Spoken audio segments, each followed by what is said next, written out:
Ayah pulang. Hah? Itu ayah. Semoga kita terus bersama. Wah. Selamat makan semua.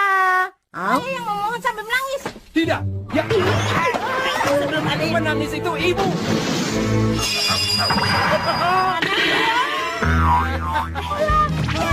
hore. Ingat.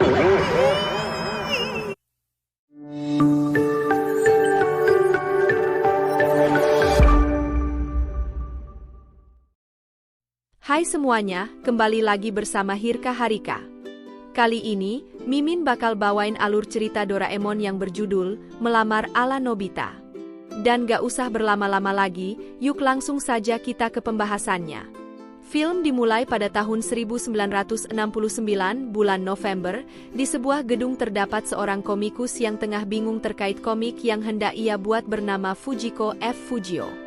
Saat di perjalanan pulang, ia berpikir untuk membuat karakter kartun yang bisa keluar dari meja belajar. Saat sampai di rumah, ia menengok istri dan kedua anaknya yang tengah tertidur.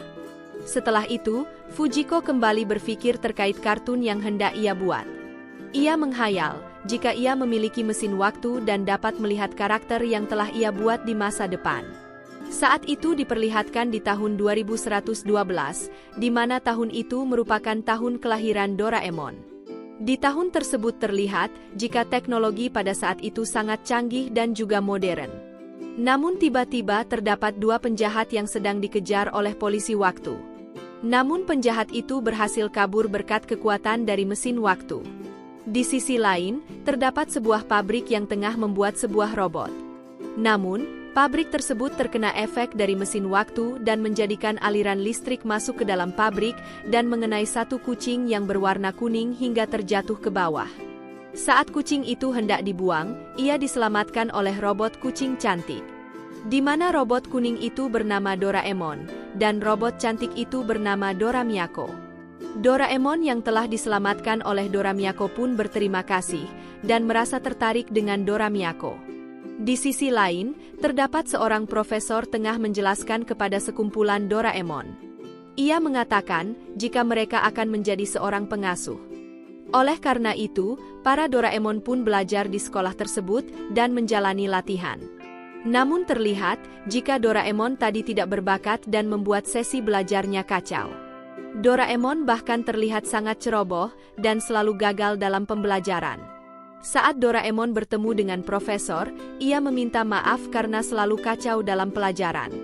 Profesor pun heran karena robot yang telah ia buat sama dan memiliki kualitas serupa.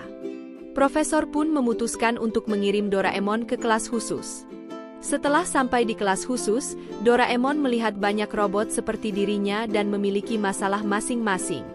Selain itu, di kelas tersebut terdapat dua robot yang mirip dengan Giant dan Suneo, di mana robot itu bernama Tsunekichi dan Jaides. Setelah Doraemon memperkenalkan diri, Dora Miyako sontak menyapa Doraemon. Ternyata, Doraemon dan Dora Miyako akan satu kelas.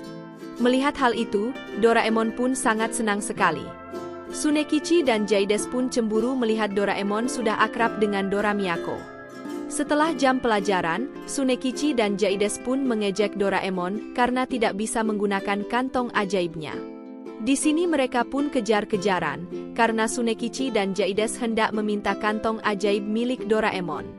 Untungnya, Dora Miyako datang dan menyelamatkan Doraemon.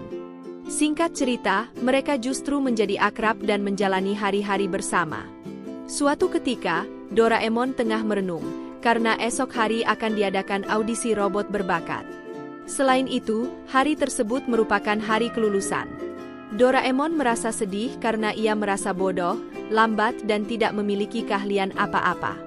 Namun Dora Miyako menenangkan Doraemon dan mengatakan jika kelebihan Doraemon adalah mau berusaha dan bersungguh-sungguh. Dora Miyako juga memberikan kue dorayaki kepada Doraemon. Di sini diketahui jika Doraemon pun akhirnya menyukai kue dorayaki. Singkat cerita, acara pemilihan robot berbakat pun dimulai. Di sini banyak sekali robot yang menampilkan keahlian mereka. Dan saat Jaides tengah menunjukkan keahliannya dalam menyanyi, semua orang langsung kaget karena suara Jaides sangat jelek seperti Giant. Hal itu membuat Doraemon mengeluarkan alat ajaibnya dan menjadikan Jaides bernyanyi dengan sangat indah. Saat giliran Tsunakeci yang hendak maju, Tsunakeci merasa sangat gugup. Doraemon kemudian mengeluarkan alat anti gugup. Saking tenangnya, Tsunakeci sampai tertidur di atas panggung. Kemudian giliran Dora Miyako yang menampilkan keahlian menarinya. Hal itu membuat banyak orang yang hendak memilih jasa Dora Miyako. Dan yang terakhir adalah Doraemon, namun karena saking gugupnya, Doraemon justru banyak kesalahan, hingga orang-orang merasa ragu untuk memakai jasanya. Namun tiba-tiba, terdapat seorang bayi yang memilih jasa Doraemon. Hal itu membuat teman-teman Doraemon merasa ikut bahagia. Ternyata, bayi itu tidak sengaja menekan tombol tersebut, hingga akhirnya Doraemon menjadi pengasuh bayi itu. Di mana bayi itu bernama Sewashi, seorang majikan pertama Doraemon sebelum Nobita. Bahkan, Maya yang tengah depresi, karena mendapat tekanan dari orang tuanya semakin tambah stres, saat ia dihantui oleh sosok hantu Pak Bakti. Hal itu membuat Maya lari ketakutan dan tak tentu arah. Saat Maya tengah berlari, tiba-tiba, sosok hantu Pak Bakti muncul dan menyeret tubuh Maya, hingga Maya pun terjatuh dari lantai atas. Teman-teman Maya pun merasa sedih dan kehilangan Maya. Setelah itu, Amelia mengajak Emir dan Fatah pergi ke rumah Pak Bakti.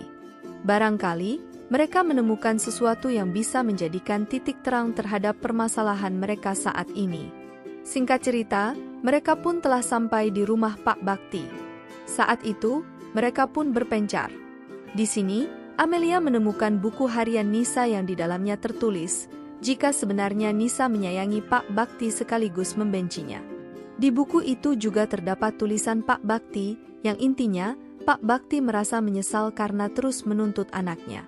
Sedangkan Emir dan Fatah justru mendapat teror dan berlari ketakutan.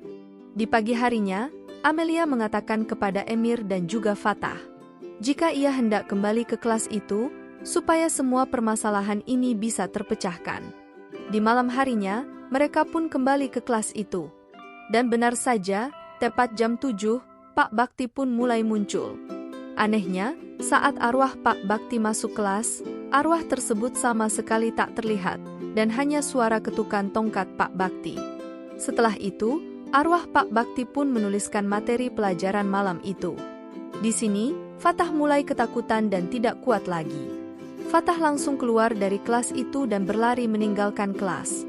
Saat itu, Amelia mendapat pesan dari temannya yang mengetahui alamat rumah ibu Pak Bakti. Dan malam itu, Amelia dan Emir pun langsung pergi ke rumah tersebut. Sesampai di rumah ibu Pak Bakti, ibunya pun membenarkan hal tersebut. Di mana semenjak kematian Anissa, Pak Bakti seringkali menyalahkan dirinya sendiri. Bahkan, Nisa harus sembunyi-sembunyi untuk makan. Dan pada malam itu, penyakit Nisa kambuh dan membuat tubuh Nisa terjatuh dari lantai 2. Setelah kejadian itu, Pak Bakti pun menyalahkan dirinya dan membenci dirinya yang telah bersikap keras kepada anaknya.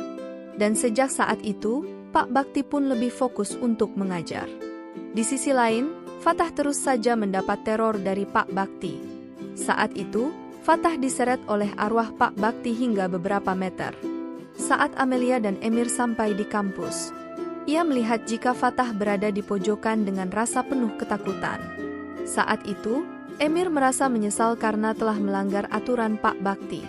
Tiba-tiba saja, Pak Bakti muncul di hadapan Emir dan memukul Emir.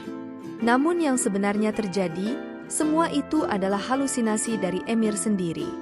Di mana Emir sama sekali tidak bertemu Pak Bakti. Dan Emir sendirilah yang memukul tubuhnya sendiri.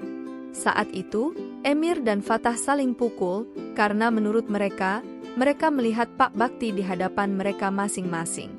Amelia pun hendak melerai kedua temannya, namun, ia justru terlempar keluar. Saat itu, Amelia melihat boneka kesayangan anak Pak Bakti.